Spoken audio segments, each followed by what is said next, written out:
Yeah. Hi, I'm Geoff. I'm Gena. And we hope you're having another wonderful evening, daytime, afternoon. We are here having a couple of doubles of Macallan 12. Macallan 12, just to set the mood. Yes, celebrating Life 2020. We made it this far. Yeah, we have.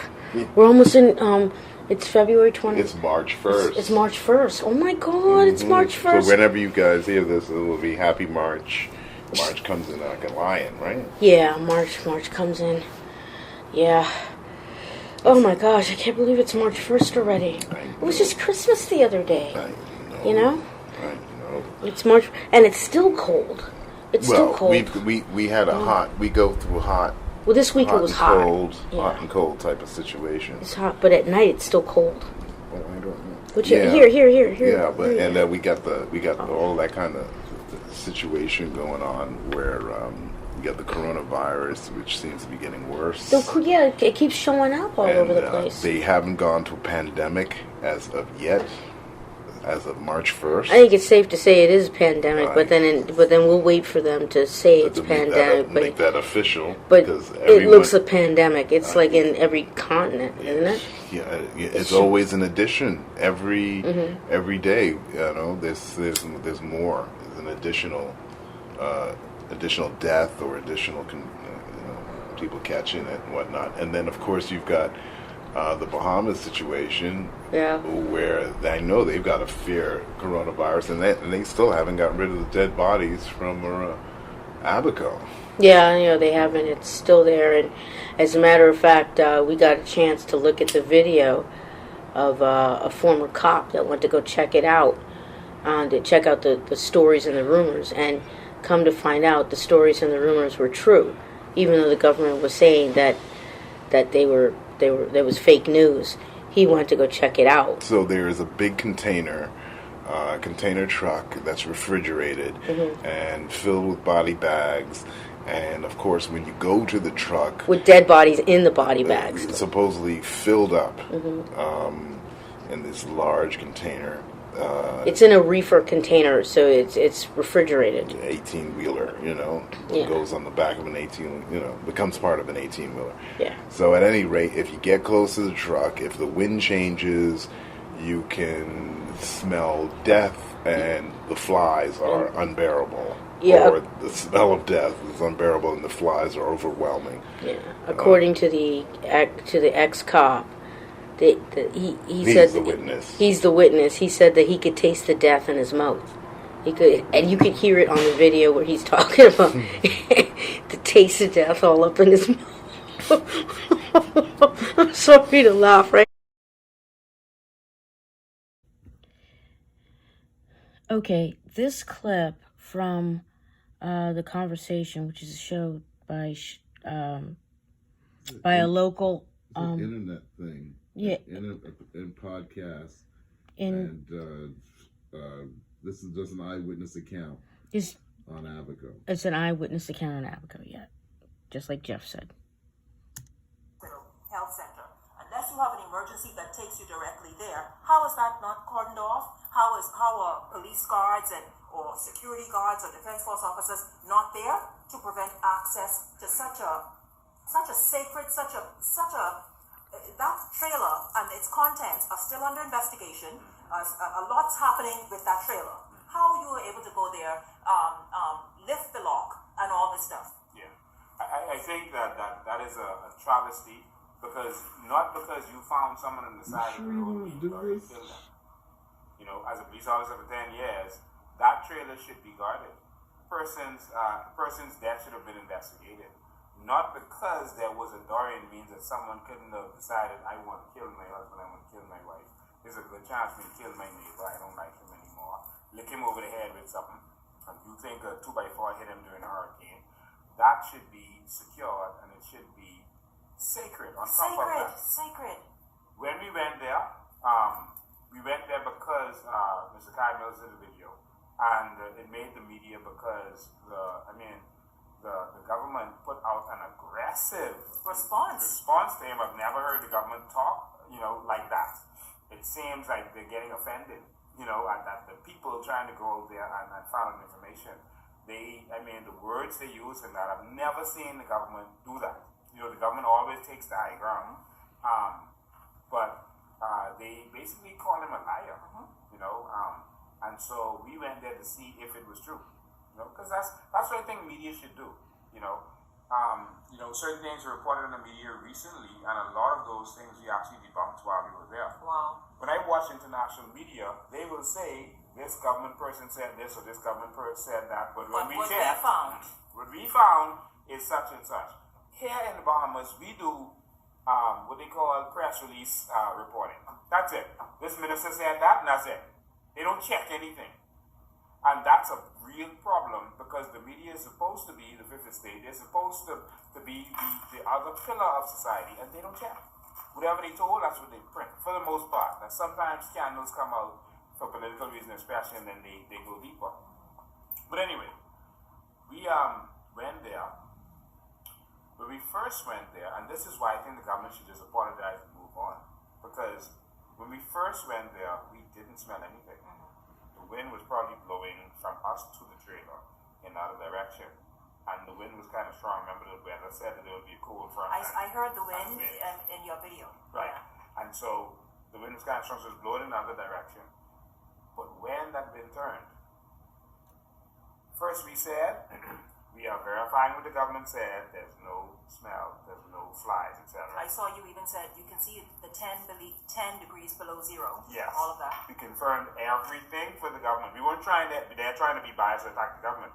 We really wanted to give the truth. And so the government said it was 10 below zero. We pointed out it's 10 below zero. The government said no smell. We said no smell. The government said no flies. We said no flies. All right? They said that was verified by their administrator there. If we had left at that point, like within a minute of being there, we would have been on the side of the government.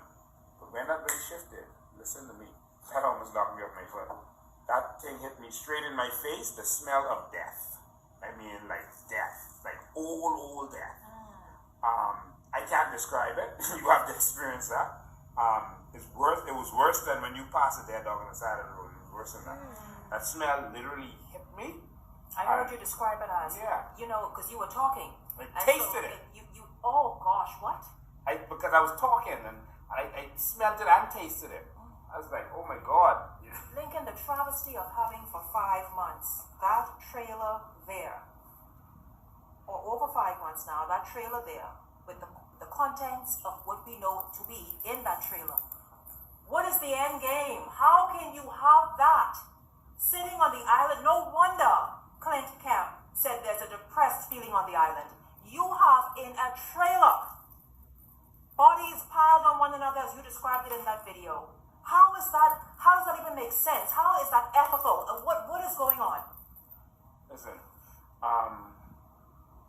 we experienced it. It chased us from there. No security came. No security came to stop you all? We didn't even see a member of staff. No one. I didn't see a nurse or doctor. So anybody could go and tamper with, and perhaps if they could pick the lock or pick the locks. I don't know. Just one with a bolt cutter and they take that off. If we'd gone there with a bolt cutter, we could have just locked that break it and open it. See, Dr. Sands was saying some irresponsible stuff. Oh, the bodies are frozen, so that probably means that you won't smell it because they're frozen. That's nonsense. If you take fish and put it in the deep freeze, won't you still smell fish in the deep freeze? You will.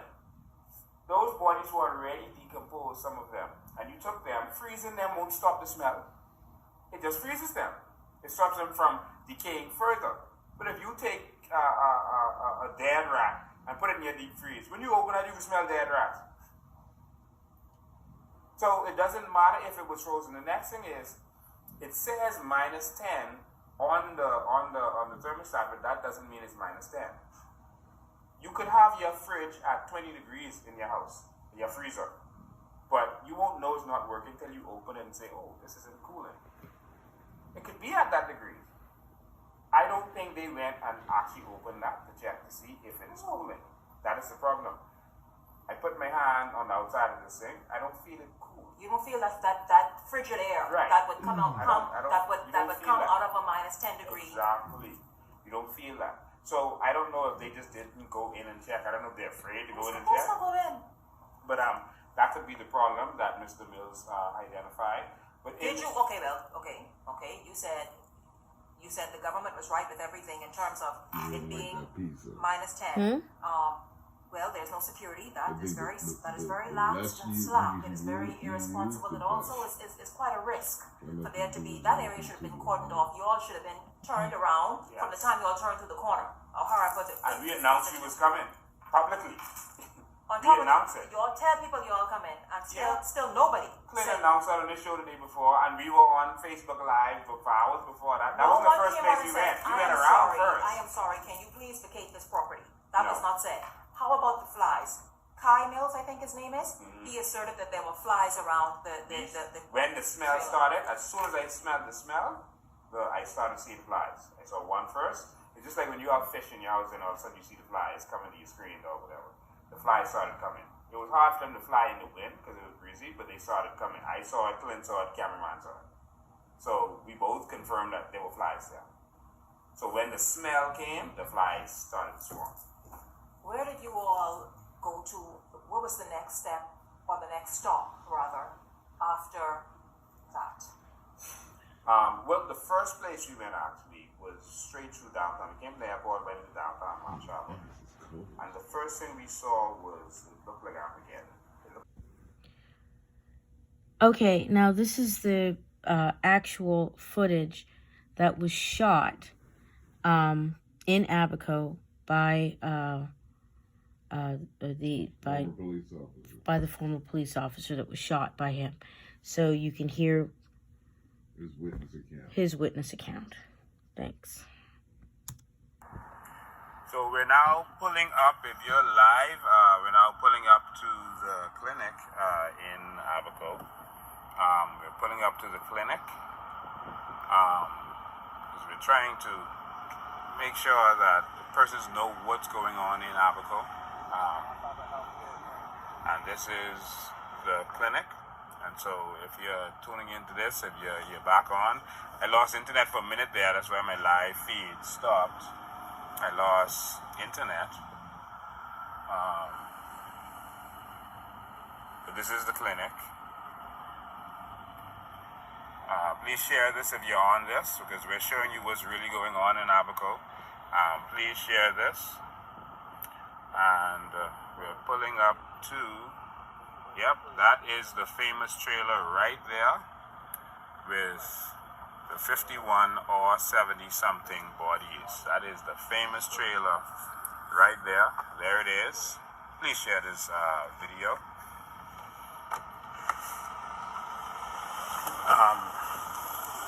Let me get out here. We're live. I'm here with a crew actually from Eyewitness News. See Clint coming off the truck. And this is the trailer with that has the bodies. And so the trailer is here. It has power. I hear the power generating. I don't know where that's coming from. Sorry, my broadcast paused a minute ago. That is correct. The minister said they are at minus 10 degrees Fahrenheit. As Clint is saying in the background, it's minus 10 degrees Fahrenheit that they're keeping the bodies. And so the minister was accurate in what he said. They're keeping it at minus 10 degrees Fahrenheit. And so that's really cold. So they're keeping the bodies really cold. So there's a generator connected. There's some line going somewhere. I don't know where that line is going, but this is the trailer. And the question for me is that if they have that many bodies in here, this one got a lock is on it.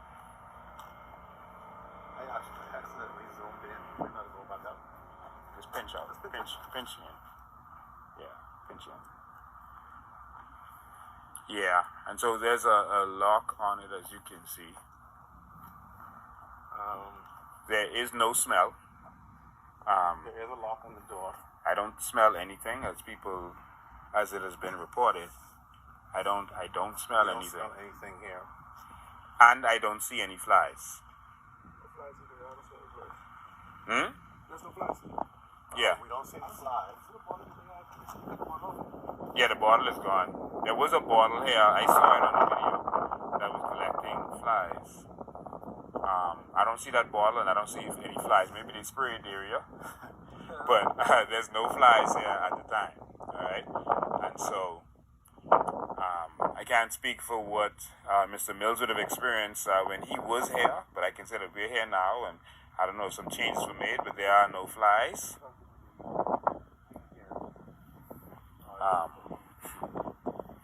But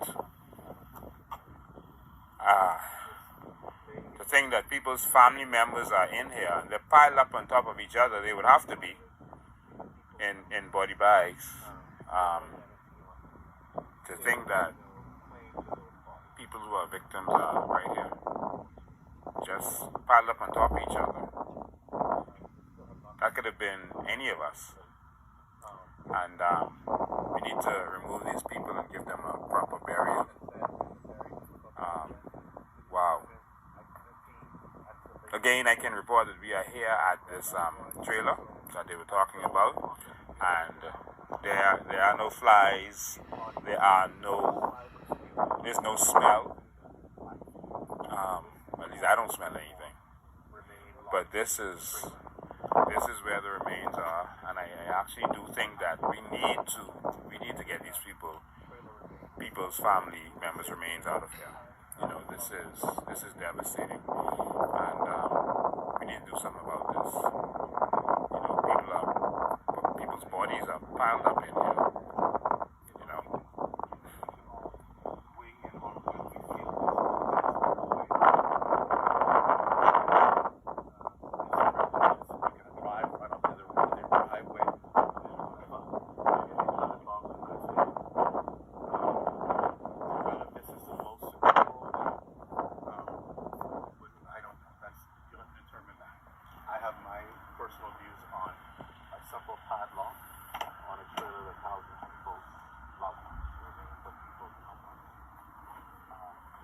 Wow.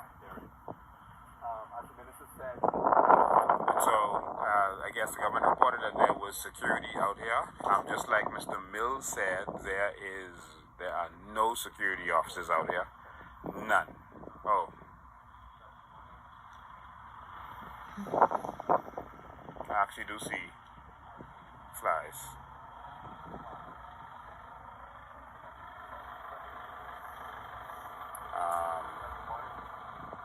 Yeah, I actually do see flies. But I don't think that's very abnormal. Yeah, I see a fly there and some flying around now. Oh. Yeah. Clint, I actually I started to smell something just now.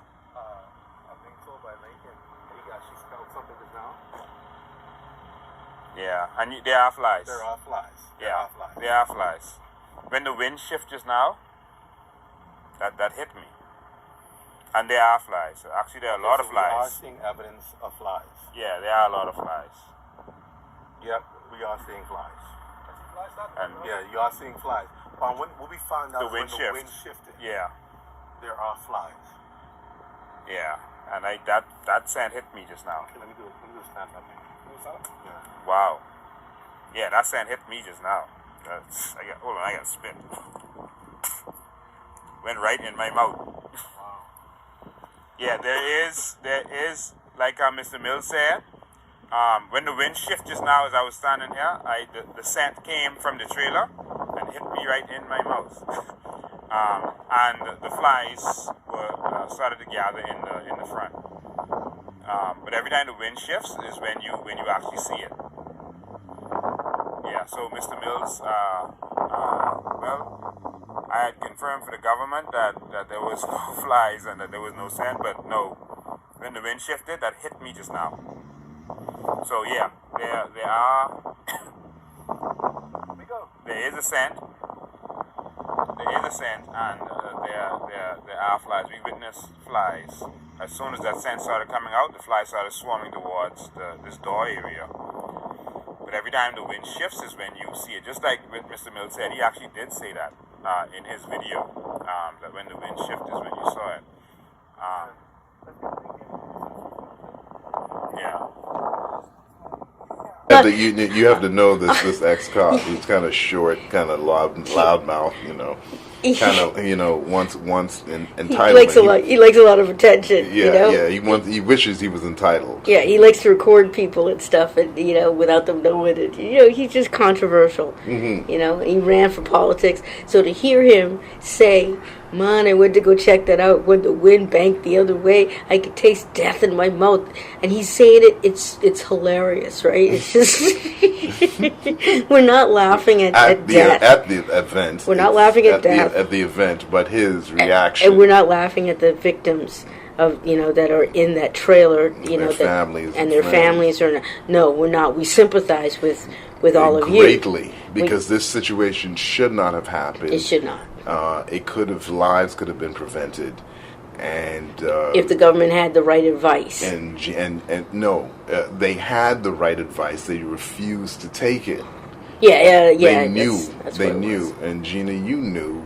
You knew exactly what they know because you informed them on that which they put into practice, whether it's a previous administration or one previous to that one. Mm-hmm. The whole idea is that you got to maintain the laws. I never left. I've been very consistent with my end of the job.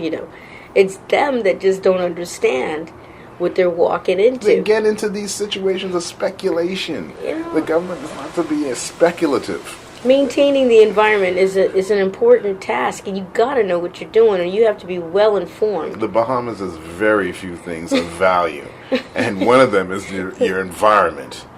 Trust me, your environment is extremely valuable. Yes, that's you base so much on that. You can make so much more money off of it, but at any rate, you've got natural resources. You've up the Yahoo. And that's all God given. Mm-hmm. So you have to know how to manage your resources. And they don't. No, they don't. They go in there. They think they've achieved X, Y, and Z, and they go in there and they say, it's my turn. And how many times I got to hear the Prime Minister say, you don't know what I know. I don't expect to know everything that you know, but at least I expect you to act on informed counsel before you go out there and you make a mess of everything, and act like a bull in a china closet. I knew this guy was a disgusting piece of shit when we went to that thing where you own property. The HOA meeting. Yes, and he decided to sit right in front of us. Mm. And in his sitting in front of us, if you can imagine, this guy, because Gena had posted up, previously he was about to break policy rules on the oil situation. Mm-hmm. Gena informed him. Gena went public with it, Facebook. He got into a hissy fit, like a little 9-year-old girl. Yeah. And removes Gena from the job. 2 years later, everything comes back up, and look at what has happened. Right. This guy is just reckless. He's reckless. He's reckless, and he's dangerous. So anyway, we're at thousands of people missing. Yes. Anyway, we're at this dead. HOA meeting 2 years ago.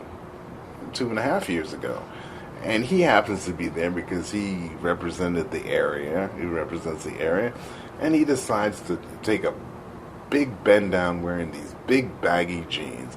And I assure you, I am close in his age range, maybe about 10 years, and no one want to see that bent over.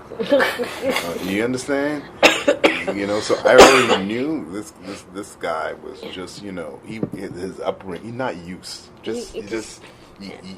One of those people you can give a bunch of money to and it don't make their life any better. No. Yeah, exactly. They just amplify the nonsense that's already there. It's just wallpaper and shit. It's like 9th grade to the 10th power. Yeah, I mean, no BJCs, no nothing. Mm. It's just raw. Mm. No GCs, nothing, just raw. Not even online. Not even online. Yeah, this is not even street news, street education. This is shoot. That's like Palm Tree Elementary. O-level, A-level, not. Not, you know. But hey, we're enjoying Hollywood. Yeah. We're loving it. It's very quiet. But yeah, we will insert a piece of that video so you could see that, and well, as best we can. Don't you know. But like so I you said, can see it and you can laugh at it for yourself. And the guy's going to be on 60 Minutes. We got to mention the Bahamas Prime Minister is going to be on 60 Minutes for the very first time. The only other time that Bahamian Prime Minister has been on American television was back in the 80s with on the Today Show with Jane Pauley, and it was Lyndon Pendley who was the first Bahamian Prime Minister, and he was telling Jane Pauley that, you know, we can't stop the drugs. We're a little thing, you know. We're a little country. We're a little country that has porous borders. Yes, that has gotten corrupted. Yeah. You know, the big dollars have, you know, overrun everything. So anyway, so now we got this Prime Minister who is now on 60 Minutes. He's supposedly touting this great solar panel plan for Ragged Island, which is one of the smaller islands in the Bahamas. But in the defense of Sir Lyndon, right before you go there, right? Now, how are you going to defend Sir Lyndon? Listen to this, right? In the defense, right? He went to Jane Pauley to talk about that. He's asked for help from at the time Vice President George Bush, right, Senior, right, and he's asked the president, Ronald Reagan at the time, for help. And none of them could. They had their own problems to deal with. Miami, for all of Florida was a complete mess. What was it? The drug czars or the drug cowboys? Cocaine cowboys. Cocaine cowboys were having a melee. melee. I mean, I don't know how many of y'all see your kids playing these video games, or probably you play them with your kids or grandkids. But when they play those battles, and it's a melee, that kind of thing where bedlam. So the cocaine cowboys were basically taking over South Florida and the Bahamas. And the Bahamas. George Bush had to go down there and settle that, and stop that. Yeah, they created a special task force. Right, they put a special task force to stop the drug activity. They were as bad as them. Yeah. However, in Sir Lyndon's defense, right, the Bahamas government doesn't have any laws, really, to protect them from an invasion like that. They have to create those laws. That's their own fault for being so slack. For being slack. Simple. So, in other words, got no right to be that and be in control of so many people. Man, stop that nonsense. Well, see that. Well, that's what I think that President Reagan and Vice President Bush at the time, that's what they were thinking. Like, wait a second, you're in charge of the Parliament, and you can't create the laws that you need to. But you can ask for independence, though. You can ask for independence. You can beg for money. Right. So they can't. What's wrong with creating the laws that you need to protect your borders? You know. And it's, I see. They didn't go stupid. It's money blocking that. See, that's what I'm saying. Penland was a lawyer. Penland was a lawyer. All of them were. No, except for Minnis. 3 of the 4 were lawyers. Mm-hmm. This one is a gynecologist. Calls himself a businessman, but can barely speak, and barely negotiate. I try to tell you now. This dude is Conan the Barbarian.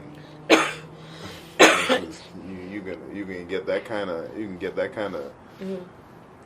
But company out of him. Getting back with what I'm saying, what was the reason? Why couldn't Sir Lyndon get the Parliament to pass the laws that they needed to protect their national security? I'm trying to tell you, there's money blocking that. There's an interest that it's in their interest that money is sweetened off, turning that way, because that don't make any kind of sense than to let that go. It seems like Penland was trying to say, I got another boss. I may be prime minister, but there's another boss over me that wants this to go through. There always is. I've come in life, There always is someone over you. There's God over us all. But there's always someone over you. You don't think you may be at your highest, but there's someone always over you. Was it the oligarchy that was stopping him from creating those laws? Yeah, they have something in the Bahamas called the White Knights. They're some white guys who they've been around a long time. Inherited they teamed a up. lot of money. Yeah, inherited, and they kept it, and they pooled it, and so forth and so on. Not to be confused with Conky Joes, which are poor. That people wish they were white knights, but anyway, walk around thinking. But see, that's the thing, is that were the white knights blocking Pinland from being able to block from being able to open up? To block the drug trade from going to the Bahamas? Who stopped it? Because it could have been stopped. Who says it stopped? No, it never stopped. I mean, that's what I'm saying. Somebody is keeping that going. That's what I'm saying. So it's someone. Yeah, it's not. It can't be the prime minister. It's always been around. Let's put it like that. So what I'm saying, right, is this, right? The Bahamians on their boats are not supposed to be armed. I mean, you can have a shotgun, I think, or something like that for protection. But the rigmarole you got to go through to get the permit, to be able to have that. But you're allowed a shotgun of a certain size. How do we get on a boat? Okay, this is what I'm trying to get at, right? Most Bahamians on their boat are not armed because it's against the law. Okay. Okay? So now the only way that they could probably protect themselves is to have an American flag flying off of their boat. What are they protecting themselves from? From other boats that are, because the sea, the law of the sea, the United Nations law of the sea basically says that the ocean is no man's land. You're failing to mention that there's poaching in Bahamian waters. Oh yeah, got criminals. See, that's why. Criminals on the That's high why seas. Bahamians may need to have a shotgun on board or a few guns on board. Or something, something that they because that's another resource of the Bahamas, one of the few resources that it can. But for some reason, they're not allowing Bahamian fishermen to be armed at sea, for whatever reason. Because that means that there's someone allowing Dominicans to come in and do this. Exactly. And who is Bahamian. So Bahamians can't defend themselves in no man's land, which is the sea. No, they can't protect what they own. Or they can't protect what they own. Yeah. Exactly. They can't protect themselves from piracy. Right. On the high seas. Protect the land and whatnot. Yeah, so that's a problem. And they should have Bahamians. One of many. One of many, but they should have Bahamians protected. Or if you don't want Bahamians protected, have the proper security. But you just answered your question. There's someone allowing that to happen. I know. So that already solves that. Yeah. Anything, if you see a hole, chances are that someone's paying for that hole to be there. Yeah. Very rarely does a hole remain there. Now, sometimes a hole won't remain there because there is no money to close it. But that's a different story. I heard the captain of one of the British naval boats, right, that basically make a joke to us while he was giving us a tour of the boat, that if there's any the Her Majesty's ship, the Severn. Okay, and what were you there for? I was on assignment covering the ship docking in the harbor, and what year? That was in 2015. I wrote a story on it. And what did they come for? They came to bring Princess Michael of Kent to meet. And no, there was something else that they came for.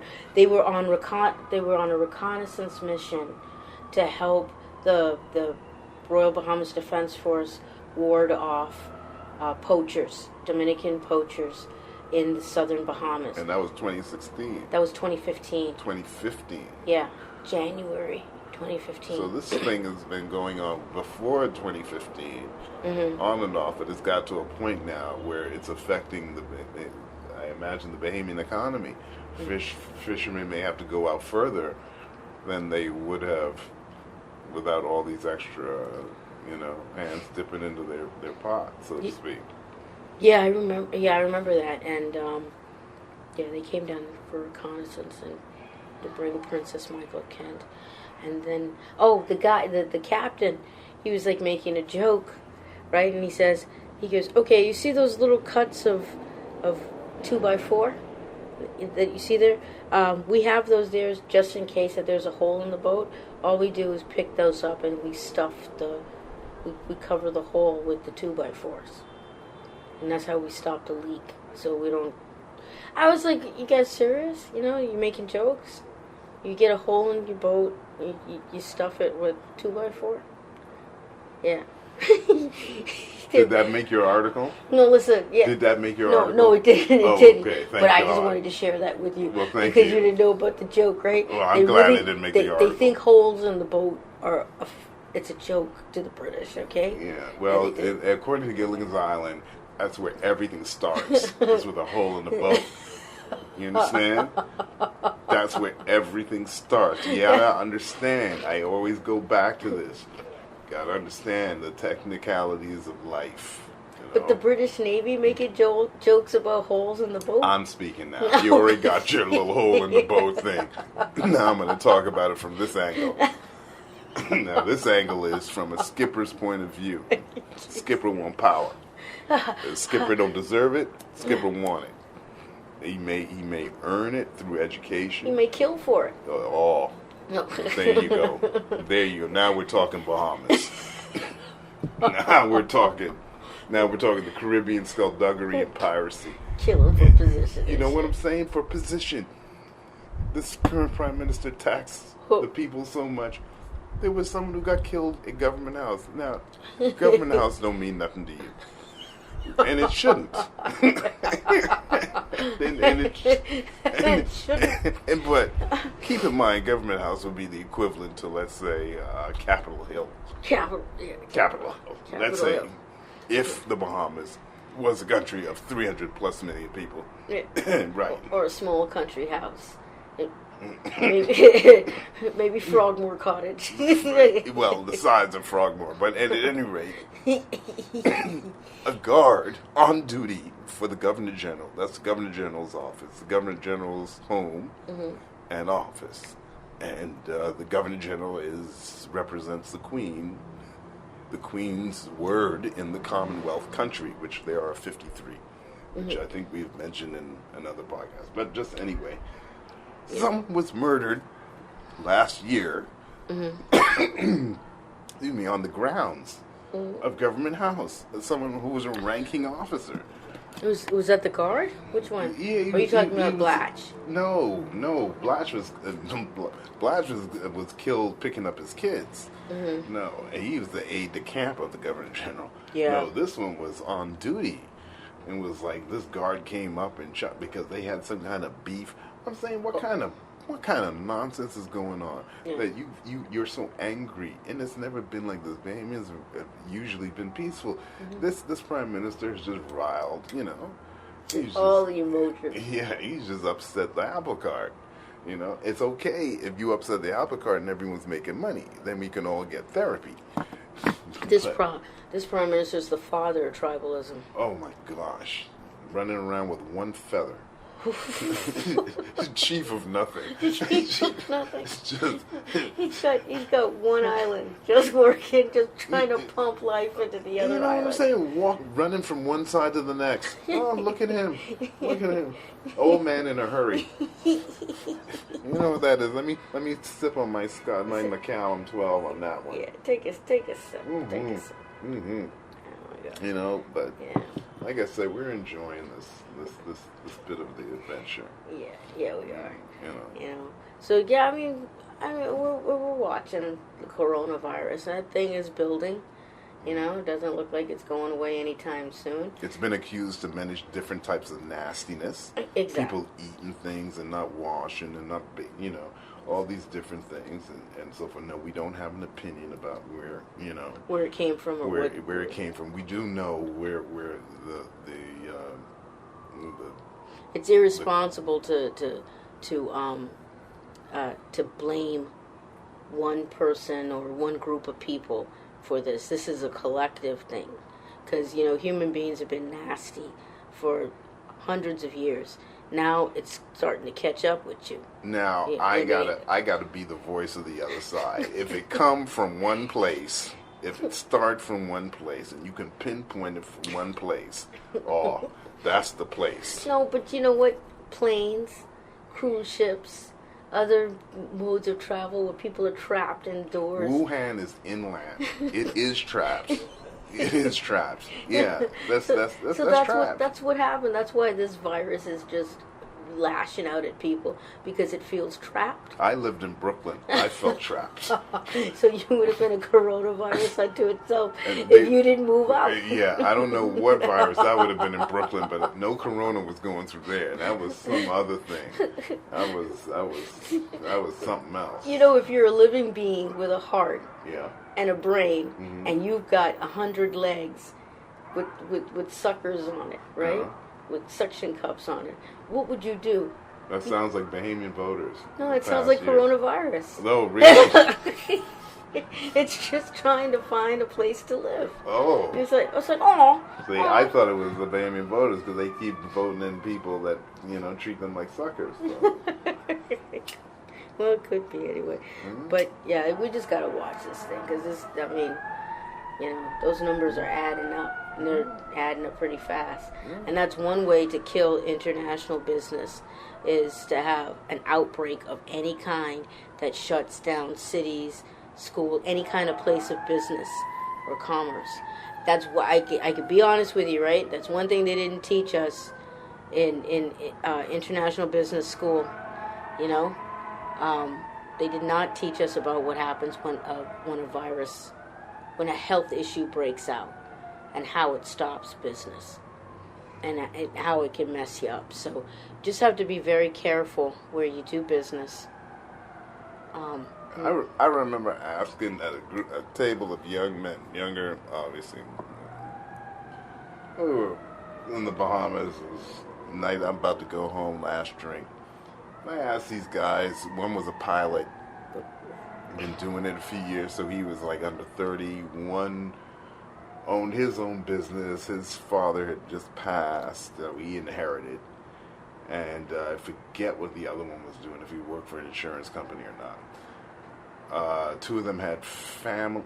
One had family, and two single. So I asked them if they thought that life was... Here they are in their professions, careers, beginning. I asked them if they thought this was... If life was what they...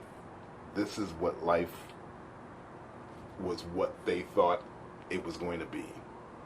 This was the thing. Everyone said no at the same time. I took that in and I said to myself, they don't... automatically, they don't know what I lived. What I experienced down there, and what I experienced in the Bahamas when I was growing up there was the Father Knows Best, Ozzie and Harriet, Leave It to Beaver type of living.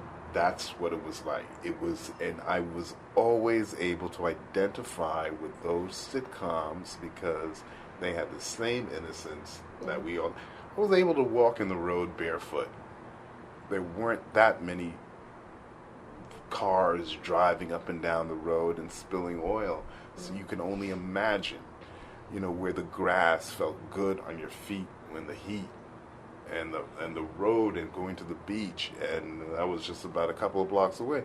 It was a wonderful romanticized that we were living, I mean, and I remember meeting Peter Frampton in the store, 1976, food store, Someone tell me at the place where it's a social house now, but at the place way back when, Sean Connery's wife and Connery would always go up in there. It was a beautiful place, and it's not that anymore, And that's the bottom line. That's a real shame, and it's apparent that it's all coming from this one individual who has made all the wrong decisions.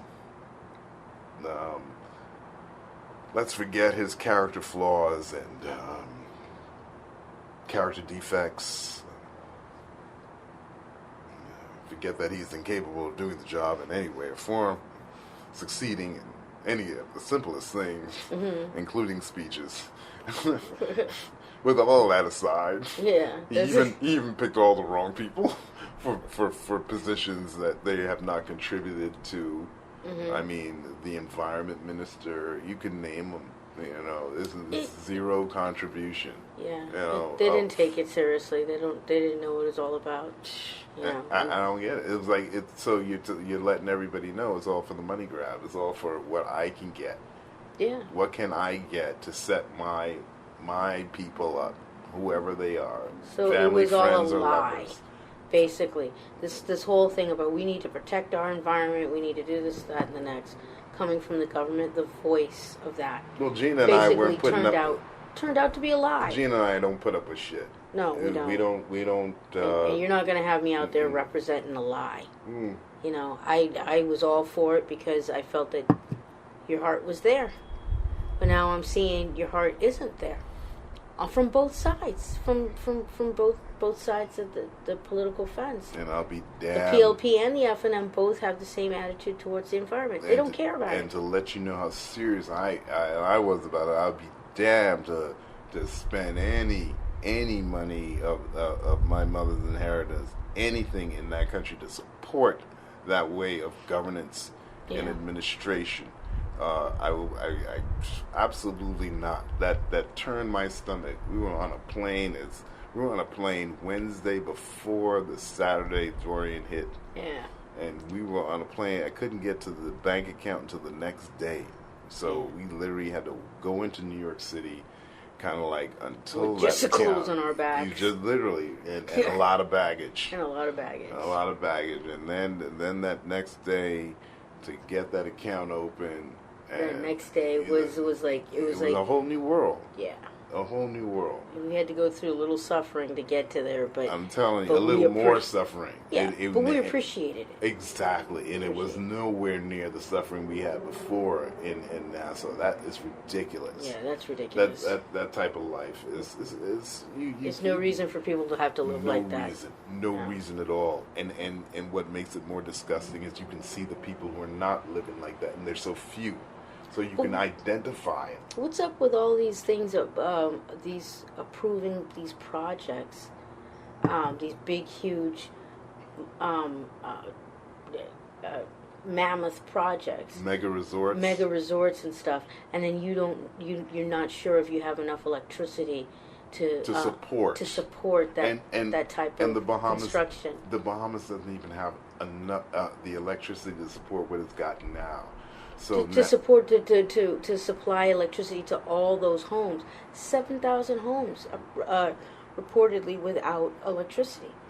And been without electricity for years. Oh, keep in mind that's just in Nassau alone. We forgot to mention the electricity bill is obnoxious. It's obscene. It's disgusting. It keeps going up. How much were you paying back when? And mention the year and how much did you see a bill for? Okay, when I first went back there in 2000, the bill was basically it was pretty reasonable. It was about $200 a month for a 4-bedroom, 4-bath house, right? Split level. It's huge. Split level. It's huge, right? So, we're talking about $200, maybe $250 a month. Okay. You know, and then I noticed over the years it started creeping up. Like it started going to $300, $400 a month. You know, then it went all the way up to about $600-$700 a month, and I was like, wait a second, this isn't right. And then they made the announcement that they were getting ready to build Bahama, break ground out there in Cable Beach for Bahama, and which is another big major mega resort that. Like Atlantis. And has a lot of issues in there. They hire a lot of Haitians, apparently. Yeah. And they a lot of like low level labor. Space cleaners. Yeah. Space cleaner position. Yeah, 1,000,001 space cleaners. 1,000,001 space cleaners. Yeah. You know? Just to keep the economy going, I guess. But thanks to all of the prime ministers, which is really no thanks at all for not progressing and inspiring other types of you know, other types of things. And then they have this Diagler guy, the dirty Q-tip, as we call him, who has the nerve, super wash, super Haitian, has the nerve to say, oh, the government is not creative. The government is not creative. We do not do creative things. They all talk like that. Joy gibberloo. They call it gibberlooing. You know, it's a whole dialogue that they got. No, the government is not, but we will encourage entrepreneurs. Nigga, how are you going to encourage something when people don't have the money to invest in it? Or how can you encourage entrepreneurship when you just said the government's not creative? You know what I'm saying? It but you were creative enough to ask for creativity, though. You know what? You need to carry your ass somewhere else where they want you. Cheers on that one. Oh, thank you. Creative enough to ask for creativity. I don't believe these people. These people want to double talk. They don't understand that, you know, I'm a creature of the entertainment of the past, and double talking was something that was really, really, really good, where you can double talk someone out of money, you know, where you know, give me 2 20s for a 10, that kind of thing. Those were called marketers back then. See what there you go. Total marketing. Total marketing. They were just doing it one-on-one. Very tiring. Timeshare. Yeah, that's what it is. That's how you know that life is improving, when everything gets easier. That which was done in the past. You know, in the Bahamas is getting harder. Just driving down the road in your car is getting harder. You know, it's ridiculous. So at any rate, you know, these people just do this double Diaglers into double talking. You know, they stare. They do this blank stare. These ministers, and they do this blank stare. The prime minister waves his head around. That's when you know he's lying. But the other ministers, they have this blank stare, waiting for that car to hit them. They like that dare in the freeway, waiting for that car to really smack them. And they have no idea it's not a car, it's a semi-truck. And it's going to hurt. We haven't figured out if it's going to hurt at election when they get voted out, you know, because usually that's when, you know, that's the final straw. Yeah. But I think social media's been beating up on them pretty good. Yeah. The Halston Moultries of the world. They're trying to block them. You know. Yeah. But anyway, I think we've discussed a little bit more. Caught you up to date. Caught you up to date, yeah. And until next time, I am Gena. And I'm Geoff. And we will see you all later. Blessings with your inebriation. Blessings.